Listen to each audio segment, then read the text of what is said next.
Сиздерге жана үй бүлөңүздөргө тынчтык жана амандык каалайбыз. Ассаламу алейкум. Туткан орозоңуздар кабыл болсун. Бүгүн адаттагыдай эле ободо орозо көрсөтүүсүн баштайбыз. Андыктан биз менен бирге болуңуздар, анткени сиздерден келген көптөгөн суроолорго биз көрсөтүүбүзгө келген коноктон жооп алып берүүгө аракет кылмакчыбыз.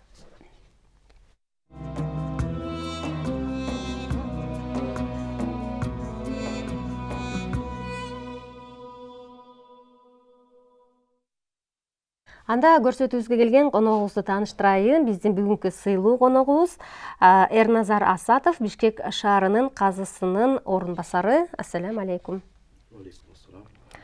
Орозоңуз кабыл болсун.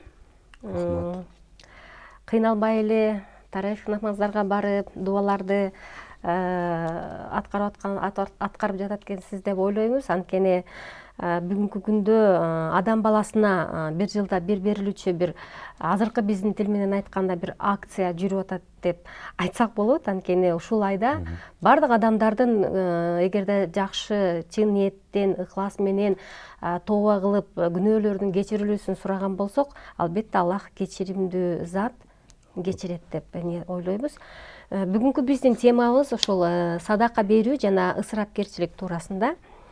Биринчи ысырапкорчулуктан башталсак, ысырап кылуу бул бүгүнкү күндө айрыкча той өткөрүүдө, ошондой эле мындан башка дагы көп каада салттар көбөйүп кетти да. Ушул боюнча сөз кылмакчыбыз. Негизи эле шариатта ысырап кылуу боюнча кандай айтылган? Бисмиллахир-рахманир-рахим. Алхамдулиллахи раббил аламин. Вассалату вассаламу аля ашрафил мурсалин, саййидина Мухаммадин ва аля алихи ва сахбихи ажмаин. Сөзүмдү мээримдүү боорукер Кудай Тааланын исминен баштаймын. Орозону бизге парз кылган Кудай Таалага мактоолор болгон болсун. Сүйүктүү пайгамбарыбызга саллаллаху алейхи ва салламга, анын сахабаларына, таабииндерге Кудай Тааладан салават салам сурайбыз. Негизиден мүмкүнчүлүктөн пайдаланып, сиздердин жамаатыңыздарды, жалпы мусулман бир туугандардын бул Рамазан берекеттүү кирип келген Рамазан айы менен куттуктайм. Кудай Таалам бул айда кылган орозолорубуздун баарысын, жакшылык иштерибиздин баарысын Кудай Таалам кабыл кылган болсун. Бул айдан чыккан мезгилде Кудай Таала өзүнүн мээримине жеткирген, кечиримине жеткирген, күнөөлөрдөн таза болуп чыгышыбызды Кудай Таала баарыбызга насип кылган болсун. Негизинде ысырапкорчулуктан айта кете турган болсок, ысырапкорчулук бул Кудай Таала тараптан, шариатта Кудай Таала тараптан тыйылган бир амалдардан болуп саналат. Негизи пайгамбар алейхиссалам үнүмдүү жашаган пенде кедей болбойт дейт. Бул мусулманчылыктын, исламдын бир ысырапкерчилик бир душманы экен. Алла Таала Кур'ан-ы Каримде Кулу вашрабу ва ла тусрифу иннаху ла юхиббул мусрифин. Жегиле, ичкиле, ысырапка кирбегиле, ысырапкор болбогула. Кудай Таала ысырапкор болгон пендени сүйбөйт дейт. Демек, бул ысырапкорчулук бир канча зыяндары шариатта бар. Бул коомдо бул нерсенин зыяндары бар. Эң биринчиси бул Кудай Тааланын нааразычылыгын алып келет, ачуусун алып келет. Ысырапкор болгон пендеге Кудай Таала сүйбөйт деп атат. Анан инсандын ысырапкор болгон пенденин дайыма жүрөгү катуу болот. Жүрөгү катуу болот. Ысырапкор болгон пенде Кудай Тааланын берген неаматтарынын шүгүрүн бербейт, шүгүрүн келтирбеген болот. Себеби Алла Таала Кур'ан-ы Каримде Иннал мубаддирина кану ихвана шаятин. Албетте ысырапкор болгон пенделер шайтандын бир туугандары дейт. Демек, дагы бир зыяны эмне экен? Ысырапкор болгон пенде бул шайтандын бир туугандары болуп саналат экен. Демек, коомдо ысырапкор болгон пенденин өтө бир көптөгөн зыяндары бар дейт. Мисалы, пайгамбар саллаллаху алейхи ва салламды карап көрсөк, пайгамбарыбыз деңиздин жээгинде болсоң дагы сууну ысырап кылбагын дейт. Ушунчалык деңгээлде деңизден даарат алган болсоң дагы ысырапка кирбегин дейт. Бир күн пайгамбар саллаллаху алейхи ва саллам сахабалар менен өтүп баратып жолдун четинде өлүп калган өлүмтүк койдун терисин көрүп, сахабаларга буйруп, ошол терини алып, ошону аштап, ошону пайдаланууга пайгамбар салам уруксат берди. Эмне үчүн деген мезгилде ошол нерсе дагы эмне экен? Бир ысырапкорчулуктан пайгамбар алейхиссалам тыйды. Негизинде пайгамбар алейхисалам эгерде колуңарда бир көчөт болсо, кыямат болуп жаткан болсо дагы, болгон учур болсо дагы ошону эгип калгыла дегенден максат эмне экен? Бир ысырапкорчулуктан тыюу, элди өнүгүүгө, өстүрүүгө же болбосо элдин дайыма бир жакшылыгына, камкордугуна бет алууга пайгамбар салам үндөйт экен бизди. Бул ысырап кылуу күндөн күнгө ушул баягы адамдын бир ооруга туш келүүсүнө дагы алып келет экен. Ошол адамдын дайыма стрессте, депрессияда жүргөнүнө алып келет экен. Анткени ошондой эле ысырапкор болуу мындай адамдардын айланасында ошол адамдын баягы акчасына же бай мүлкүнө кызыгып жүргөн адамдар көп айланып жүрөт экен дагы. Баягы адамдын ошол нерсеси колдон кеткенден кийин жакындагы жолдоштору андан кача башташат экен. Деги эле бул нерсе адам баласы үчүн эч кандай пайдасы жок. Убакытты ысырап кылуу дегенди кандай түшүнөбүз? Деги эле убакыт дагы ысырап болушу мүмкүнбү? Негизинде ысырапкор дегенде биз бир эле инсандын акчалай финансы тараптан бир эмесин түшүнбөйбүз, кылган иштерини. Ысырапкер дегенде мисалы инсан убактысынан ысырапкерликке кирүү же болбосо инсан ошол жумуш мезгилинде, кызматтык мезгилдеринде бул мамлекеттин жумушу же мамлекеттин буюму дегендей нерселерге ысырапкерчилик кылуу. Бир эле инсан акча тараптан ысырапкер эмес, илимден да ысырапкер. Мисалы Кур'ан жаттады, Кур'ан окуду, илим алды, бирок ошону сарптабастан пайгамбар саллаллаху алейхи вассалам бир адам тууралуу эгерде илим алып, андан суралган болсо, илимге жооп бербесе же амал кылбаса жооп бербесе, ал адам тозоктон болгон, оттон болгон тизгин менен тизгинделет деп пайгамбар бул дагы илимдин бир өзүнчө зекети бар экендигине пайгамбар кабар берет, акысы бар экендигине пайгамбар кабар берет. Ошондуктан пайгамбар алейхисалам өзүнүн куттуу бир сөзүндө ликулли шейин закатун ва закатул жисми ас-саум, ар бир нерсенин өзүнүн акысы бар дейт. Илимдин акысы, убакыттын акысы, өмүрдүн акысы Кудай Тааланын алдында бере турган жообу бар экен. Ошондуктан ар бир нерсенин өзүнүн акысы бар, ал эми дененин акысы бул орозо кармоо дейт.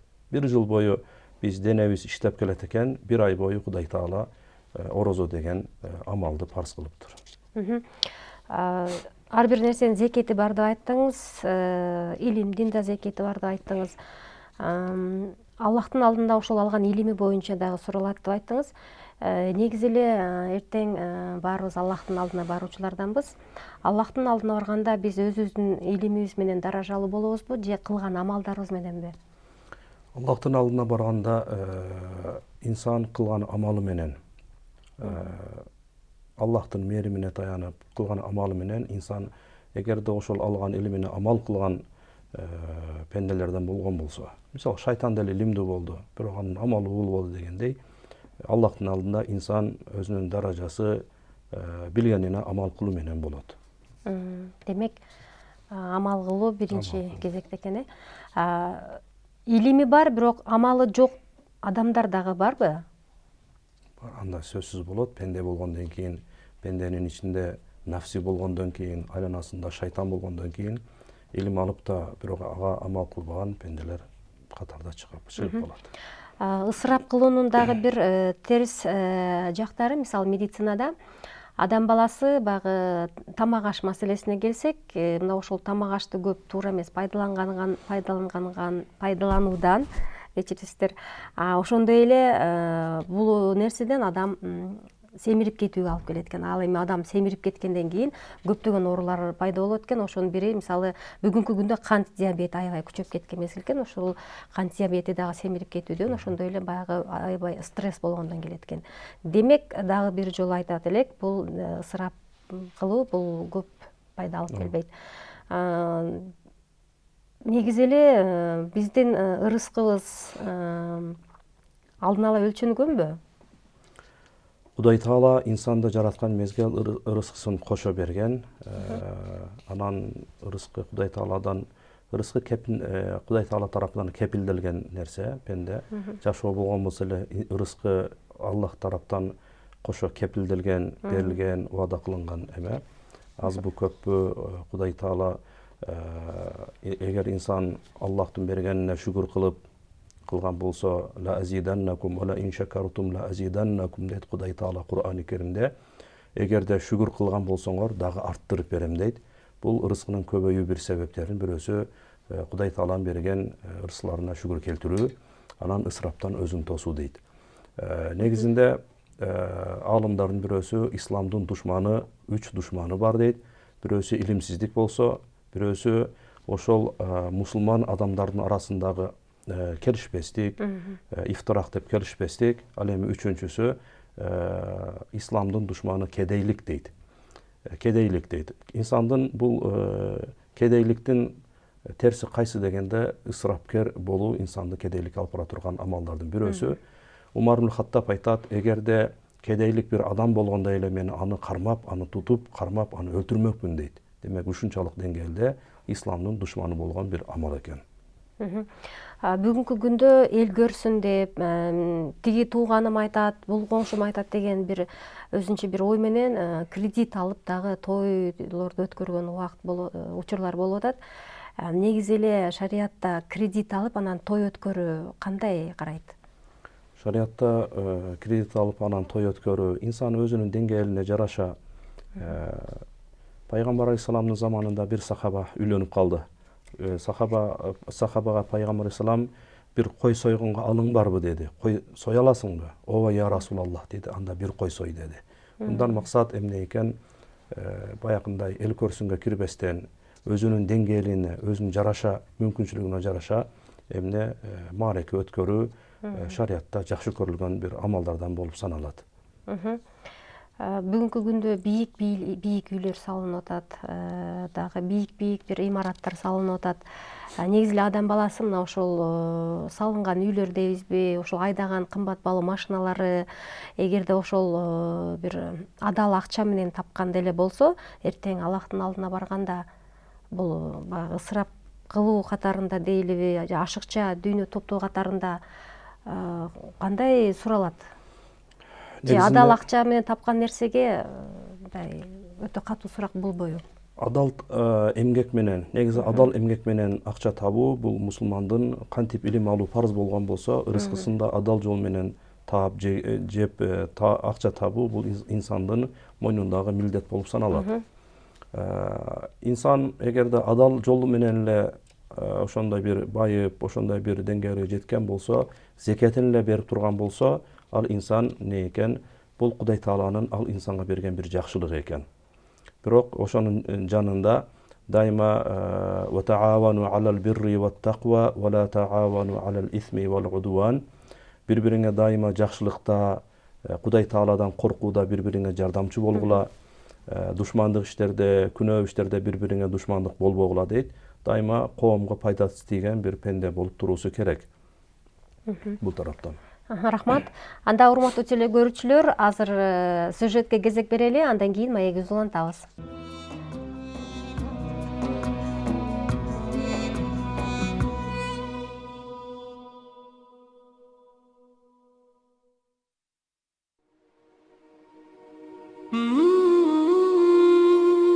Орозо ислам дининде 5 негиздин 3-чүсү. Рамазан айында орозо кармоо ар бир балакат жашына жеткен мусулман адамдын парзы болуп саналат. Бул айда адамдарга түз жолду көрсөткөн жана чындык менен жалганды ажыратуучу Куран түшүрүлгөн. Аллах Куранда мындай деген: "Эй момундар, баарыңар Аллахка тобо кылгыла, балким силер бактылуу ийгиликте болорсуңар."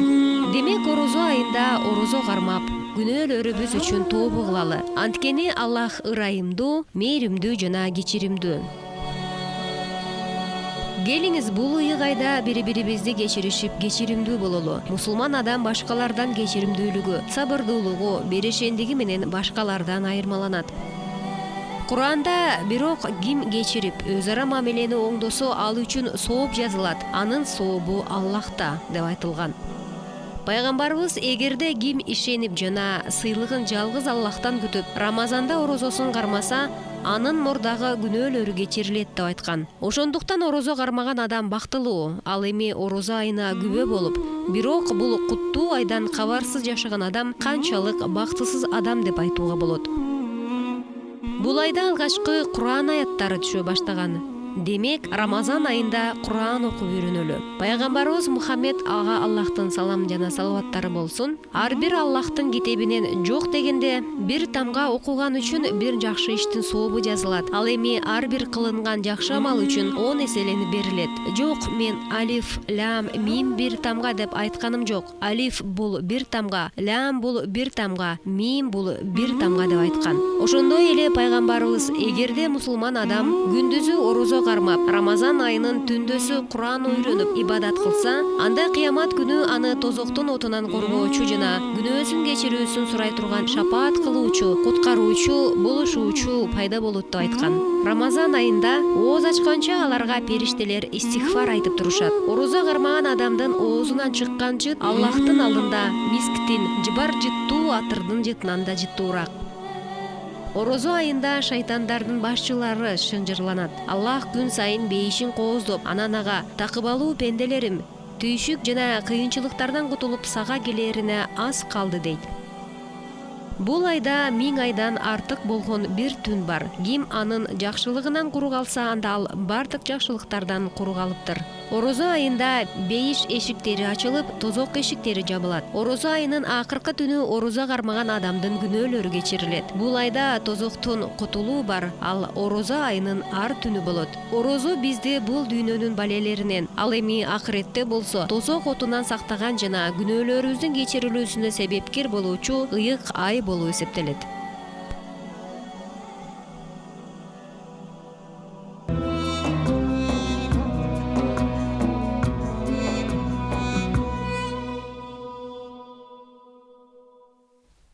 Дагы бир жолу туткан орозоңуздар кабыл болсун. Бүгүнкү биздин студиябыздын коногундагы бир ирет сиздерге тааныштырып айтып кетейин. Эрназар Асатов, Бишкек шаарынын казысынын орун басары. Эми көрсөтүүбүздүн экинчи бөлүгүндө биздин телекөрүүчүлөрүбүздөн WhatsApp аркылуу келген суроолорду берейин. Суроо: бала эмизген аялдын орозосу кандай болот деген суроо. Негизинде дин өзү жеңил, ар бир тарабыны камтыйт. Негизинде баягы бала эмизген аял орозо кармоо үчүн эгерде баласына зыяны тийбесе, өзүнүн ден соолугуна зыяны тийбесе, анда кармоосу керек. Эгерде ушунчалык деңгээлде баягы күн ысыгынан же болбосо убакыттын көптүгүнөн баласы же кандайдыр бир саламаттык жагынан бир зыяны тие турган деңгээлде болгон болсо, анда ал аял орозосун кийинке жылдырат. Кийин ордуна кармаган күндөрүн кармап берет. Кошумча суроо пайда болуп атат да, мисалы, баласы кичинекей, бирок тамак аш чайнап берген учур болуп калат да. Эгерде эне орозо болгон болсо, ошо баласына тамак чайнап берүү маселеси кандай болот? Эне баласына баягы тамак аш берүү, чайнап берүү эмесинде өзүнү этияттык кармануу менен чайнап берсе болот. Ошол эле эмеде мисалы жолдошу мисалы тамакка эме кылат, мисалы тузун көп кылып же конок келип калды, бул мезгилдерде дагы өтө этияттануу менен тамактын, аштын тузун көрүп эме кылып койсо болот. Урматтуу телекөрүүчүлөр, биз көпчүлүгүбүз мисалы жаш балдарыбызга мисалы тамак чайнап бергенге аракет кылабыз. Бирок дарыгерлердин айтуусу боюнча негизи балдарга биз тамак чайнап берүүбүз туура болбойт экен. Анткени ар бир адамда оор болот эмеспи, ошол мына шилекей аркылуу, ошол тиш аркылуу деле ошол бир инфекцияларды биз өзүбүз балага бир жугузган болот экенбиз да. Андыктан кандай гана тамак болбосун, ошол бир идишке майдалап туруп, анан бергенибиз жакшыраак болот экен. Кийинки суроо: өткөн жылдагы орозодон карызым бар. Ушул орозодон кийин карыз орозону кармасам болобу? Бул өткөн жылдагы орозонун карызын кармай албай калыптыр да. Өткөн жылдагы орозонун карызы бул орозодо орозо ичи бул жылкы орозо болуп саналат. Орозодон кийин кармалат. Айяма мa'дудат деп канча күн калган болсо, ордуна ошончо күн кармалып берилет. Анан сөзсүз түрдө баягындай биринин артынан удама кармоо шарт эмес. ал адам өзүнүн, бир тууганыбыз өзүнүн мүмкүнчүлүгүнө жараша жыл ичинде кармап берүүсү керек. Мисалы 6 күн каза орозосу болгон болсо, 1 күн орозо кармап, андан кийин 2-3 күндөн кийин кармаса боло берет, Болот. Рахмат. Рак дарты менен ооруган адамдын орозосу кандай болот? Ооруган адамга дагы айыгуусундан үмүт калбаган же болбосо өтө катуу ооруган дейли, ошондой адамдан дагы ага дагы бир жеңилдик берилет негизинде шариятта. Ооруган адамга, сапарга чыккан адамга же өтө картайып калган адамга. Бул оору менен ооруган адам дагы Рамазан ичини кармабастан, орозосун кармабастан ал адам фидия деп коет. Фидия дегенибиз бир адамга эрте мененки кечки ооз ачар саарлыгыны тойгузуп берүү менен, орто эсеп менен ал адам орозосун кармаган болуп саналат. Кийинки суроо, таравих намазы узак окулабы, эркектер үчүн парзбы, жумуш убактыма туура келбей аябай кыжалатмын деген суроо экен. Таравих намазы кыска болсо да болот. Кээ бир мечиттерде эми үйдө окулган болсо, мисалы жумушуна жараша үйдө окуса деле, негизи бул таравих намазы парз эмес, сүнна муаккада, бекемделинген бир сүннөт. Кайсыл бир мечитте эч ким жамаат окубастан таштап койгон болсо, ал мечит жамааты күнөөкөр болуп саналат. Анан хатмылар Кур'анда, мисалы орозодо бир жамаат, мечит жамааты Кур'анды хатмы кылып баштан аяк окуп чыгуу бул сүннөт болуп саналат. Ал эми бул бир тууганыбыздын суроосу, эгерде ал адам жумушуна, негизи бул куптандан кийин бул ооз ачар саарлыкка чейин окула бере турган намаз болуп саналат. Сөзсүз куптандан кийин болсун деген эме жок. Негизинде бул бир тууганыбыздын жумушу куптанда бүтсө керек. Андан кийин саарлыкка чейин окуй берсин. Жолдошум, бирөөнүн жолдошу туурасында айтып атат. 3 баласын жолдошу таштап кеткен экен. Анан бирок карызы бар экен, жолдошунун аялы ошол демек бүгүнкү күндө карызын төлөп жатат экен. 3 баласы бар, ал жолдошу башка аялга үйлөнүп алган. Ошол 3 баласына мындай камкордук кылып караш керекпи? Бул учурда кандай болот деген суроосун берген экен. Шариятта ал бирге жашайбы, бирге жашабайбы, балдары балагат деңгээлине жеткенге чейин нафака чыгарып берүү, багуу, кароо бул ошол адамдын мойнундагы милдет болуп саналат. Милдет. Ошондо канча жашка чейин негизи эле караш керек? Балагат жашына чейин. Андан кийинки? Андан кийинки деле ата негизи мүмкүнчүлүгү жетсе карай берген дурус. Эми бүгүнкү күндө бул суроону берип жаткан себеби балакат жашына жеткенге чейин деле карабаган аталар бар да бүгүнкү күндө. Андыктан ошол тактап атканым балакат жашынан кийин деле караса боло берет. Болот. Караса жакшыраак, Аллахтын ыраазычылыгын алат. Соон алат. Рахмат. Баламды толук 2 жашка чейин эмизген эмесмин, акысын ким берет дейт.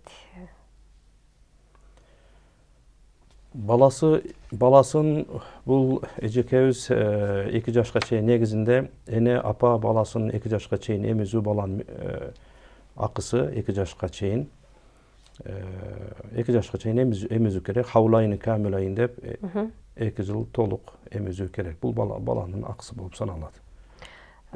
Кийин акысын сурайбы? Акысыны сурайбы, эми бала негизи эң жакшысы 2 жыл толук эмизип коюу керек да баласын.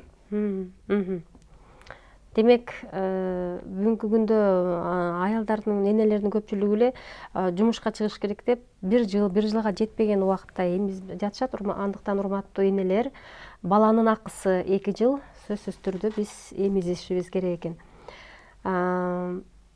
Ассаламу алейкум. Аял кош бойлуу болсо, жолдошу экөөнүн никеси өтөбү дейт. Менимче бул мындай суроо болуш керек. Нике окутпай эле жашап алышкандагы боюнда болуп, кош бойлуу болуп калган. Эми нике окутсак өтөбү деген мааниде болуш керек. Эгер никеге чейин кош бойлуу болгон болсо, эгер анык бирге ошол экөөсү ошол эме тараптан болгон болсо, анда нике жүрө берет. Кош бойлуулук негизи никени тоспойт. Негизи ошол кош бойлуу болгонго чейин нике окутушу керек эле. Негизи шарияттын талап кылганы негизи нике уруксат берет да. Нике деген сөз өзү эки башка адамдын бир жерге келип шарият деңгээлинде уруксат менен жашоосу, макулдуу менен Аллахтын Кур'аны Каримине, Пайгамбар алейхиссалам сүннөтүнө ылайык жашоосу нике болуп саналат. Рахмат. Мен арак сатылган дүкөндө иштейм. Эртең менен кечинде Кур'ан окуйм. Дүкөндө Кур'ан окусам болобу? Негизи арак бир тараптан арак саткан өзү туура келбей калып атат. Эгер ал жерде ал акчага иштеп, мындай акча алып кызмат акысын менен иш катары иштеп аткан болсо, анда ал магазин, бул дүкөн анын жеке бир менчиги эмес. Анда ал өзүнүн акысын алып иштей берет, Кур'ан деле окуй берет. Негизинде өзүнүн жеке магазини, дүкөнү болгон болсо, ал арак сатпай койгону жакшы. Себеби арак сатылган жерде анан колтуруп алып Кур'ан окуганы бул дагы бир адепке туура келбей калат. Мындай суроо айтылып калат да кээде, өзүм намаз окуйм деп айтат да, бирок ломбардта иштейм. Ошол окуган намазым кабыл болобу болбойбу, мен күнөөкөр болбой жатамы деп суроону өзүмө көп берем деп бир тааныш кыздардан айткан болчу. Бул маселеде кандай болот? Негизи инсандын өзүнүн жашоосун адал эмгек менен камсыздоосу инсанга милдет болуп саналат. Анда мында башка толтура жумуштар бар. Эгер мүмкүнчүлүк болсо, андай жерлерден инсан чыгып, башка бир адал шарият уруксат берген жерлерге инсан орношуп иш кылганы дагы жакшыраак болуп саналат. Бирок ал жерде мен иштеп атам, намаз деп намазын токтотуп койбош керек. Бирок ал жерден инсан мүмкүн болсо чыгып башка бир жумуш табуусу керек. Рахмат. Кийинки темабыз садака туурасында болмокчу. Садака бардык балелердин алдын алат дейбиз. Садака эң коркунучтуу күндө жардам берет дейбиз. Бул эң коркунучтуу күн бул албетте кыямат кайымда, бир сурак берүү учурунда дегендей. Кандай адам садака берүүсү керек? Негизинде садака маселесинде жогорудагы айткан аятыбызга ылайык ва таавану алал бирри ва тақва, бири-бириңе жакшылыктарда жардамдашкыла. Таквалыкта, Кудай Тааладан коркууда бири-бириңе жардамдашкыла деген аятын ичинде жакшылыкта жарышкыла, жакшылыкта камкордук болгула, жардамдашкыла дегенде бул садака маселесинде адамдын деңгээли чектелбейт. Бир сөзсүз бир бай адам, мүмкүнчүлүгү жеткен адам садака берсин делинбейт. Колдон келишинче кайсы эмеде болгон болсо, ошол деңгээлде инсан садакасын чыгаруу керек. Эми адамдардын арасында жүргөндө көрүп калабыз да, мисалы, садака кылып коеюнчу деп, ошол акчасын карап эң баягындай бели тырышкан, жыртылган акчаларды кээде берип калышат да. Анан кээ бирки адамды карасаң, ушул кийимди кийбей деле калдым, ошону деле садака кылып берейинчи деп, же бир кандайдыр бир буюмду бергенде өзүнө жакпаган бир эскирээк дейбизби, буюмду садака кылганга аракет кылышат экен.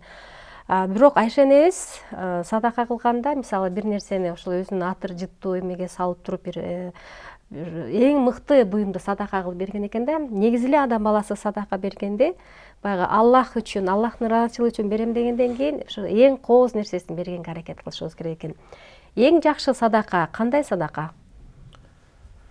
Алла Таала Кур'ани Каримде «Лан таналул бирра хатта тунфиqu мимма тухиббун» дейт. Өзүңөрдүн эң жакшы көргөнүңөрдөн садака кылып бермейинче жакшылыкка жетпейсиңер дейт. Умар ибн Хаттаб дайыма чөнтөгүнө Умар ибн Хаттабтын баласы Абдуллах дайыма чөнтөгүнө бул конфет, шоколад салып жүрчү экен. Таттууларды салып жүрчү экен. Кимди көрсө, жолунан чыкса, саламдашса, ал улам ошол адамга ошону берип айтчу экен. Берип садака кылчу экен, кайрымдуулук кылчу экен. Ал эми анын атасы Умар болсо, дайыма жүзүмдүн алып туруп, жүзүмдүн бир даанасын адамдарга кайрымдуулук кылып садака кылып берчү дейт. Анан ошол жердегилер сурап калчу: "Эй Умар, бул берген жүзүмүңүз же адамды тоюндурбаса же бир суусундукту кандырбаса деген мезгилде Умар Хаттаб анан инсан кыпындай бир кылган жакшылыгына да Кудай Таала соогун берет. Хайра яраху, анын да жакшылыгыны инсан көрөт деп бул аятты Умар Хаттаб айтып койчу дейт. Мындан айтайын дегенибиз, мусулман пенде колунда барбы, колунда жокпу, мүмкүнчүлүгү жараша садакасын чыгарып берүү керек. Садака сөзсүз инсандын башына бир бале келген мезгилде бериле турган нерсе эмес. Алдын ала дайыма инсан садакасын чыгарып берип, жол садакасы, өмүргө садака, дайыма садакасын чыгарып берип жүрүү керек.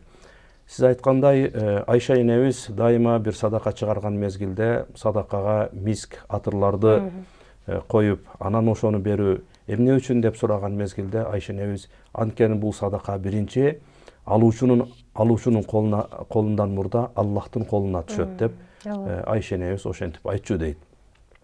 Пайгамбар алейхиссалам садака тууралуу же болбосо кайрымдуулук тууралуу суралган мезгилде пайгамбарыбыз эч убакытта жок деген нерсени билбейт эле дейт. Мүмкүн болушунча сурап келген мезгилде дароо пайгамбар ошол адамдын суранган суроосуна жооп катары берчү дейт. Эгерде пайгамбар алейхиссаламда жанында болбой калса, бере турган, чыкпай кала турган болсо, анда сахабалардан сурайт эле. Кимиңер мага бир карыз берип турасыңар деп, анан пайгамбар андан карыз алып туруп бул адамга эмне садакасын өзүнүн атынан эмне кылып, сахабаларга кийин төлөп берүү шарты менен эмне кылат эле, ал адамга садаканы берет эле. Пайгамбар саллаллаху алейхи ва саллям, билесиз, садака берген мезгилде садака алган адамга караганда пайгамбарыбыз көбүрөөк сүйүнөт эле дейт. Себеби айрыкча пайгамбар алейхиссалам орозо мезгилде өтө бир камкор болгон, пайгамбарыбыздын өтө жакшы сонун болгон кулк мүнөзү Рамазан айы кирип келгенде ого бетер пайгамбар саламдын кулк мүнөзү кооз болуп, сонун болуп, анан пайгамбар алейхиссалам жанакы булуттар, жамгырлуу булуттардан да пайгамбар салам аша түшүп, өтө камкор бул Рамазанда болчу эле дейт. Демек, сиздин айткандай, Умар Хаттабты да алсак, бир күн бир жерден бир коомдун, бир уруулардын өкүлдөрү келип, Умар Хаттаб өзү падыша Умар Хаттабтын жанына келген мезгилде, эй Умар, эмне кылып атасың деген мезгилде, Умар Хаттабты караса, ал төөнү, бир садакага келген төөнү жууп жүрөт. Анан сурайт, эмне кылып атасың деген мезгилде, бул дейт, инналлаха таййибун якбалу таййиба. Кудай Таала кооз, сулуу, тазаны гана кабыл кылат деп, Умар Хаттаб ошол төөнү да берген мезгилде жууп тазалап туруп, андан кийин Умар Хаттаб берчү дейт. Садака берүүдө бүгүнкү күндө баягы социалдык баракчалардан деле көрөбүз. Садака берүүдө кайрымдуулук иштерин жасап жатканда эмне үчүн жарыя кылышат? Аны деген бир гана Аллах билиши керек да, деген да бир айтылып кетет да. Негизи эле садаканы жарыя кылуу керекпи? Мисалы, баягы адамга бир үлгү катарында деле баягы ниетинде Аллах үчүн, бирок баягы бирөөлөргө үлгү болуп, бизди дагы көрүп ушулар бир жардам кылса, кайрымдуулук кылса деген ниетте кылган болсо, анда туура эле болуш керек, Кур'ан-ы Каримде Кудай Таала Бакара сүрөсүндө эгерде садаканы жашырып берген болсоңор, бул силер үчүн дагы жакшы дейт. Эгерде ва ин тубдуха, эгерде аны ачык берген болсоңор, бул кандай? Бул инсан үчүн дагы бир жакшы нерсе. Жакшы нерсе дегенибизден башка бир туугандарды, мусулман бир туугандарды ушул маселеде ойготуу, эл көрсүнүккө кирбестен, рыя маселесине кирбестен, мына баланча ушундай бир камкор, ушундай бир жакшы иштерди кылып атат экен деген бир сөзгө татыктуу болуу максатта эмес, башкаларды да ойготуу максатында бул садаканы ачык түрдө берсе да болот. Али ибн Аби Талиб пайгамбар алейхиссаламга бир күн келип эмне дейт эле, пайгамбар алейхиссалам мусулман адамдардын, элдин бир муктаждыгыны сахабаларга айткан мезгилде, Али ибн Аби Талиб колуна күндүз алып садакасын алып келип пайгамбар саламга бир берип кетет эле. Анан бул элге ойготуу максатында түндөсү келип бул Али ибн Аби Талиб пайгамбар саламга эч ким Баары уктап жаткан мезгилде пайгамбар саламга алып келип садакасын берип кетет эле. Бул аяттын экөөсүнө тең амал кылуу болуп саналат экен. Рахмат.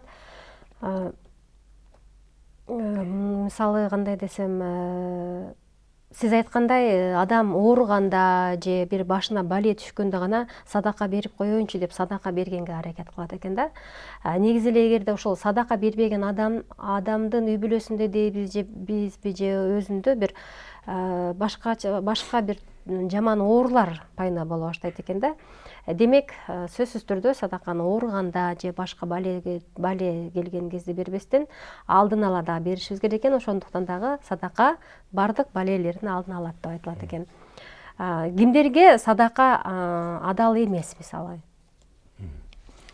Сиздин жанагы жогоруда айткан сөзүңүзгө бир кошумча иретинде, пайгамбар алейхиссалам дагуу мардакум бис садака, дайыма ооруңарды садака чыгаруу менен дарылагыла дейт. Бир адам дейт, дайыма буту ооруйт эле дейт.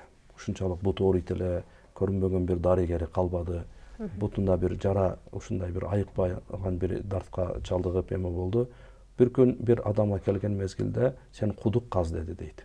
Сен кудук каз. Ал адам кудук казып, жакшы амалдардын бирөөсү коомго бир пайдалуу бир амал, кудук чыгаруу, суу чыгаруу. Ал адам кудук казып, сууга жеткен мезгилде ал жактан дагы булактын суудун көзү ачылып, суу чыкты дейт. Ал адамдын бутундагы дарт айыгып, бутундан аккан каны токтоду дейт. Демек, бул пайгамбар алейхиссаламдын хадисинин бир чындыкка чыгуусу, дагуу мардакум бис садака, ооруңарды садака берүү аркылуу дарылап тургула дейт. Анан кимдер садакага ылайыктуу эмес деген мезгилде, бул садакка ылайыктуу болбогондор негизи өтө мүмкүнчүлүгү жакшы адамдар, же болбосо пайгамбар алейхиссаламдын урпактары, булар садакага ылайыктуу эмес булар. Мисалы, байлар дагы кээде садакага муктаж болуп калышы мүмкүнбү? Эгер болсо, кайсыл учурда? Байлар деле кээде мисалы жетпей калган мезгилде, же болбосо ошондой бир муктаждык бир деңгээлге түшүп калган мезгилде. Демек, аларга садака берсе болот, Садака болот. Ал муктаждык деңгээлде дегенде кедей бир кембагал же болбосо жарды бир ошондой бир катардагы бир муктаж болгон адамдын деңгээлине түшүп калган болсо. Негизинде Кур'ан Каримде Алла Таала «Иннама садакату лил фукараи вал масакин» деп башталган аятта садака, зекет кимдерге берилет дегенде 8 түрлүү адамга берилет. Булардын биринчи аль-фукара, кедей кембагалга берилет, жардыларга муктаж болгондорго берилет, Кудай Тааланын жолуна берилет, мусафир адамга берилет, өтө карызга батып кеткен бир адамдын карыздан кутулуп чыгуусу үчүн берилет, же болбосо кулду азат кылууга берилет деп 8 түрлүү бул жерде муктаждык айтылынат. Бүгүнкү күндө айрыкча жума намазы болгон учурда ошол мечиттин алдында кайыр сурагандарды көрүп калабыз да. Көпчүлүгү ошол адамдарга берсек болобу, же бул нерсени булар кесип кылып алышта, же бербешибиз керекпи деген нерселер айтылат, пикирлер айтылат. Бул боюнча эмне дейт элеңиз? Биз анын ички эмесин билбейбиз да, сыртына карап туруп өкүм беребиз. Эгерде ошондой бир деңгээлде болгон болсо, сырткы бир эмеси менен аны берип эме кылабыз. Негизинде бул ал нерсени бир кесип кылып албоо керек. Себеби пайгамбар саллаллаху алейхи вассалам өзүнүн куттуу бир сөзүндө муктажсыз ошол суранууну кесип кылган адамга Кудай Таала кедейликтин 70 эшигин ачып коет дейт. Эгер муктаж болбостон ал ишке барбоо керек. Кайрадан телекөрүүчүлөрдүн суроолорун окуп берейин сизге. Ишибизге байланыштуу жолдошум экөөбүз башка жашайбыз. Шариятка туура келеби? Шариятка туура келбей калат го. Себеби ал жолдоштун акысы бар, анын акысы бар, айыбыз чайыны кандай кылат дегендей, тамак ашын кандай кылат дегендей, бул аял кишинин мисалы бекеринен шариятта айтылган эмес да, махрамсыз, жакын туугандарсыз 3 күндүк жолго чыкпасын деп. Анда бүгүнкү күндө билесиз көбү чет мамлекетке баягы акча табуу максатында кетип жатышат. Анда бул нерсе туура эмес экен. Туура келбей калат бул. Анда урматтуу телекөрүүчүлөр, азыр кезек сюжетте, андан кийин кайрадан сиздер менен бул эфирден жолугушабыз.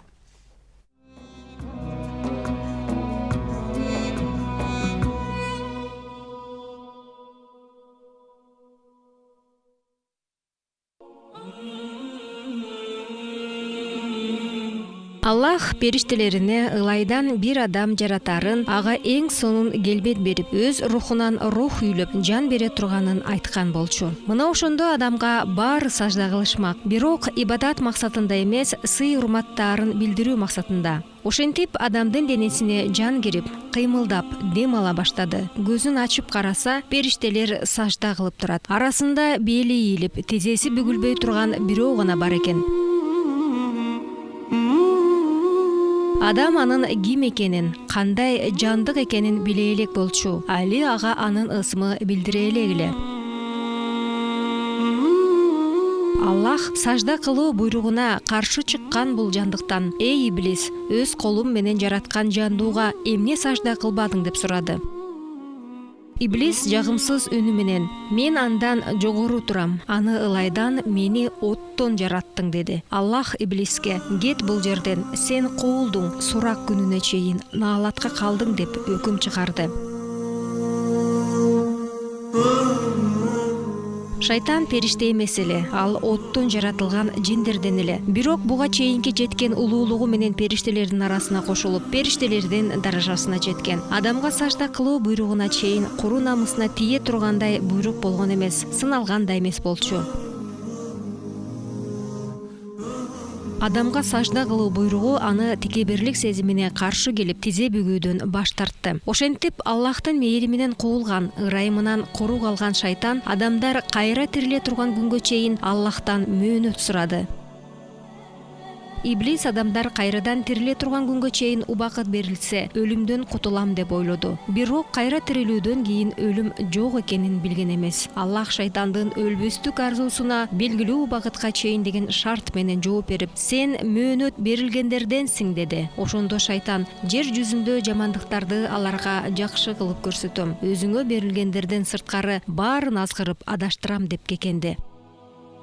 Бирок Аллах шайтандын азгыруу амалын чектеп койду. Чындыгында адашып сени ээрчигендердин үстүнөн гана болбосо, менин пенделериме сен бийлик кыла албайсың. Ооба, оюнда, ишинде, кулк мүнөзүндө шайтанга каршы турган пенделер Аллахтын кулу деген сыпатты сактап калышмак.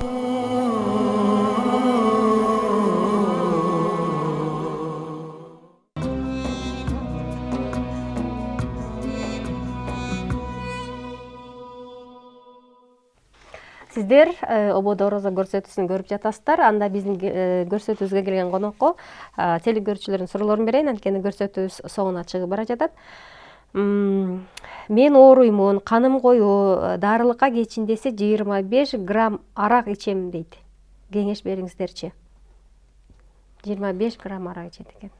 Негизи бул ичкилик менен, арак менен дарыланам дегенде айтып атат да. Пайгамбар саллаллаху алейхи ва саллям: "Куллу мусаккир калилуху ва касируху харам." Ар бир мас кылуучунун азы болсун, көбү болсун, ал харам болуп саналат дейт. Ал баягы кечке орозо кармап, анан кечинде баягы арагы менен, ичкилиги менен оозун ачкандай болуп атат да. Бул туура эмес. Шариятта бул харам. Халалды харамга аралаштырган болуп эме болуп калат. Анын дарынын башка жолу да бар, сөзсүз. Ал бир харам нерседе Кудай Таала шифа койгон эмес. Башка халал жолдон издесин.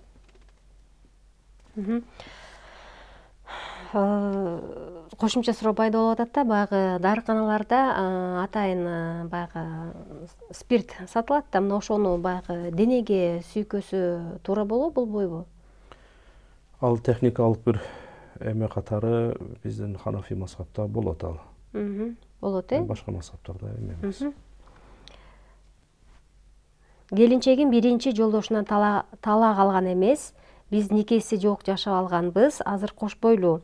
Биринчи жолдошу жакында талагын берди. Эми кандай кылсак болот? Бул биринчи турмушунан ажырабастан экинчи турмушуна чыгып алган болуп саналып атат да. Ошондуктан бунун ошол мезгилде кыйган никеси жарабайт. Себеби никенин үстүнө нике жүрбөйт. Ал биринчи жолдошундагы никеси менен жашап атып эле экинчи башка бир эмеге турмушка бул истигфар айтсын, дуа кылсын, Кудай Тааладан тооба келтирсин. Анан эгер алган болсо биринчи жолдошунан талагын, андан кийин экинчи жолдошу менен кайрадан нике кыйсын. Никеге турсун. Анан жашоосу адал болуп саналат. Рахмат. Ырчы экен бул суроо берген телегөрүүчү. Ырчымын, намаз окуйм. Ырдоо күнөө эмеспи? Бул бир тууганыбыз намазын окуй берсин, ырдап атам деп намазын калтырбасын. Бирок ошонун деңгээлинде эгер ырдаган ыры кандай ал эмесини мисалы башка эмеге кесипке алмаштырабы же баягы шариятта ылайык көрүлгөн ата энени мактап сыйлоо эмесинде ырдалган ырлар болобу же диний бир эмелер болобу, бул эмеге алмаштырса жакшы болот.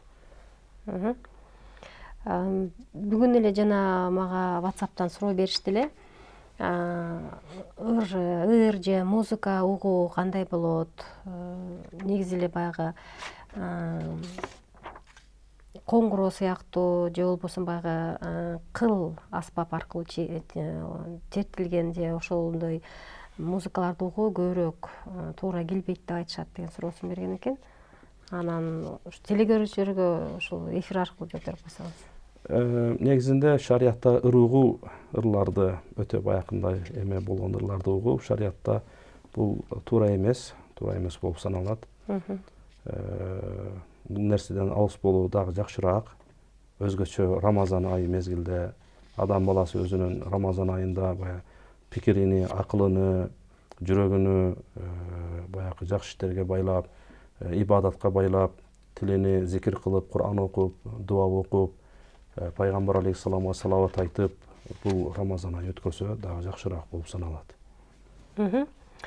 Акыркы суроо. Эч кимге айтпай эле нике окутуп алса болобу? Эч кимге айтпай эле дегенде ал эгерде ата энесинен суроо керек да. Ата энеси макулдук берсе, анан билдирип койгон дагы жакшы. Фанкихухунна би идни ахлихинна деген аятка ылайык биздин Ханафи мазхабта эме көрүлбөсө дагы, далил катары алынбаса дагы, бирок жакшы амалдардан ата энесинен сурап, эгерде турмушка чыга элек болсо анда ата энесинен сурап, туугандарына билдирип, элге жарыя кылып, анан эме кылганы дагы жакшыраак. Анткени бүгүнкү күндө билесиз, мейли эч кимге айтпай нике окутуп алды дейли, жашап атышат, эми өзүн адалдап нике окутуп жашап атышат Аллахтын алдында. Бирок эртең ошол аялдын боюнда болот, кош бойлуу болот, төрөйт, анан баягы экөө баягы жарыя кылбагандан кийин ойлоп калышы мүмкүн. Бул кайдан тескери күмөндөр кетип калышы мүмкүн, ушак айын кептер кетет дегендей. Андыктан мүмкүн болушунча жарыя кылып нике окуткан жакшы экен. Бул бир мисал катары. Рахмат сизге. Орозо күнүндө келип телегөрүүчүлөрдүн суроолоруна жооп бергениңиз үчүн биз сизге рахмат айтабыз. Урматтуу телегөрүүчүлөр, бүгүнкү биздин студиябыздын коногу Эрназар Асатов, Бишкек шаарынын казысынын орун басары келди. Сиздердин сурооңуздарга жооп берди. Ал эми коштошуп жатып биз сиздерге айтмакчыбыз, ушул орозо айы бардык күнөөлөрдүн кечирилүүсүнө себепкер болгон ай. Аллахтан чын дилден сурасаңыз, мына ошол Аллах дайыма эле айтып келебиз, аябай Аллах уялчаак зат.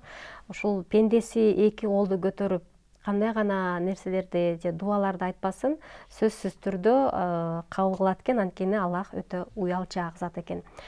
Эч качан оорубаңыздар, туткан орозоңуздар кабыл болсун. Кийинки эфирден жолугушканга чейин аман болуңуздар.